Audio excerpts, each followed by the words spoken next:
Kuki channel ve ho zo se na bon uni khopa tuni hin rice and Fall of Blackberry to sim chamcha anangai khom ken hite sangkhat zako somge nga kuma anaki phudoh achu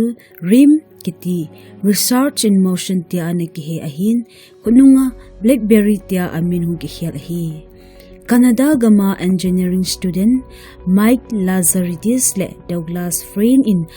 phudoh lhon ahin phat chomkhat lai achu leiset chunga mobile device le word of operating system lampang chu Blackberry in dominate anabol zo hi sangkhat zako somko la gupkum a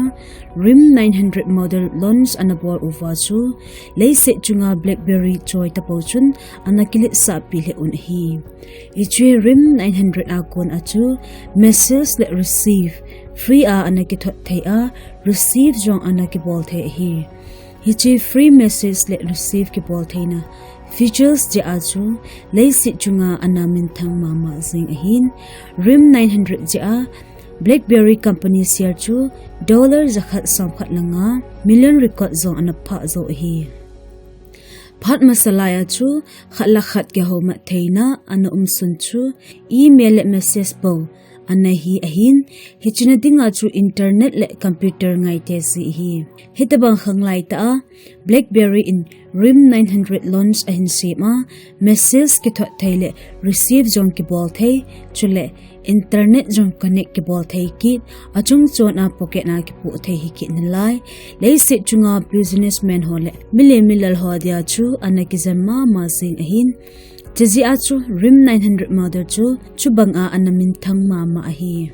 sang ni le ni kum ahi Blackberry 5810 model khat release anabol kit u ahin features su alui pa to ki bangsu ke atha abi a features anazaw be sa uchu voice core anaki bol thei ahi hila voice core bol di tingle headphone zaw ngai te zi ahi zin headphone zaw ngai te ahi zin anamin thang zaw pun ahi sang ni le thum kum in Blackberry 7230 kiti launch anatha bol ki uvin speaker zong zaw internet zong browse ki bol thei voice core i bol di ting zong le alui pa banga headphone ngai talo hichi phat lai ading achu most advanced mobile device diding anhitan anamin thang le zing ahitai chule Blackberry in mobile company dang in abor kha lo very bold and advanced step diding ham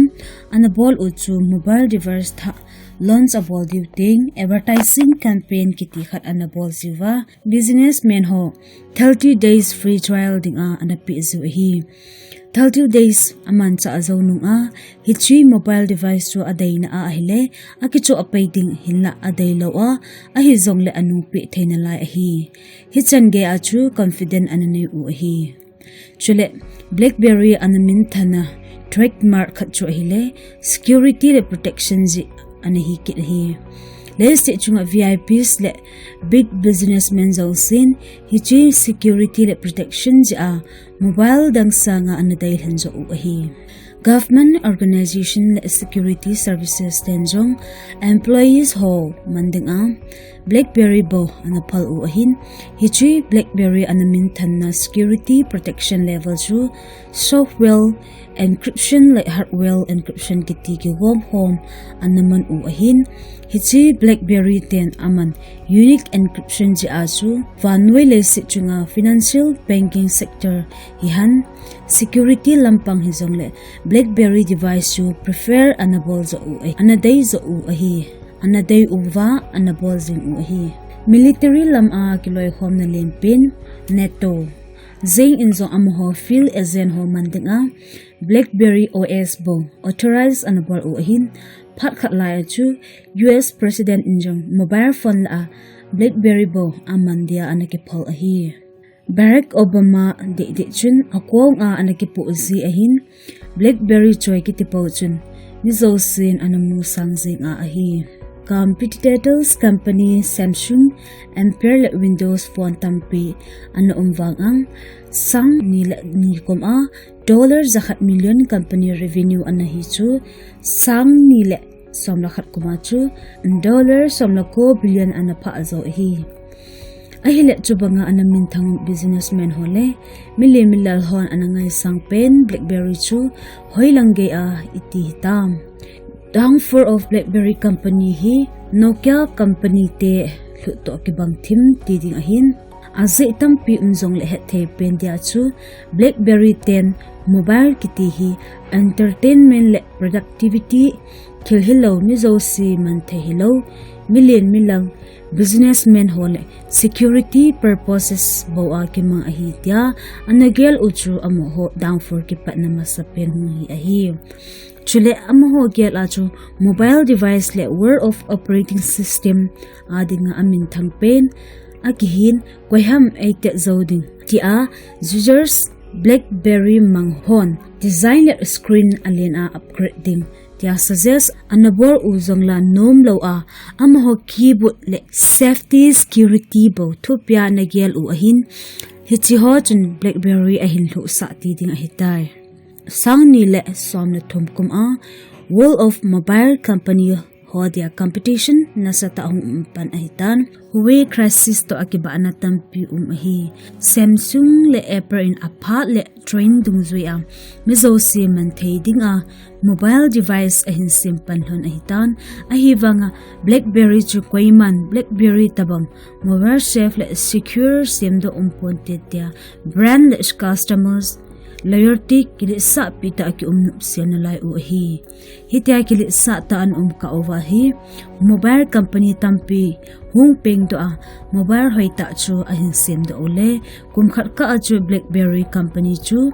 $1 million nga par loss hung hipan uahitai company loss a ahung pan phat ahi management team ho hung khang do ova BlackBerry mobile tha set screen jong lin feature jong tam amanjong reasonable ta khat lons ahimbol u hitai hilla it was too late by ge u hitai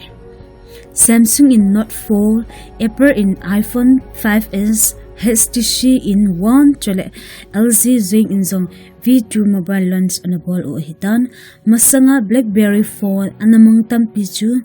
brand dang a shifted gam u hitai market a din zone ding a BlackBerry in mobile tha BlackBerry Jack 3 BlackBerry Classic le BlackBerry Passport te a mobile thum ta launch anabol kit ahin BlackBerry Passport de chu BlackBerry mobile series la ading a ahoy pen ti the a ana ahin hinla kile sa le ki hoito sa ta ana ufa a phat chu upgrade anabol lozi uvin mobile world chu ana Agoungtoh var hitantin avai gai be se tawin a Chinan company ana phudoh zo to povin hi Apple in iPhone launch anabol achu BlackBerry 10 idea of iPhone is impossible tia mong anabol u hi Microsoft CEO Steve Ballmer zeng keyboard zawlo a phone iti ke mang thading ham tia iPhone ananui sat hi a China alhu pai di phana BlackBerry in TCL to kitho hom ding tia contract ana sign hon ahin hi chi zong chu sang ni le som ni a anaki chai a BlackBerry kiti chu market ako na athitabang anahi ahitai achom lama siding mobile device lam ading a greatest companies in the history of smartphones industry tiding chu anahivin hinla marketing strategy field to management team decision la akhilzi le kile sa hoi tho zia competitor hon anada la u ahitan tuni change a kiphudoh zo talwa u ahitar lunglut ta apa napat Asei na chen vi hozo se ki pathum ki pong in mabana tu sim tha imu ki ka ovin mangphale chibe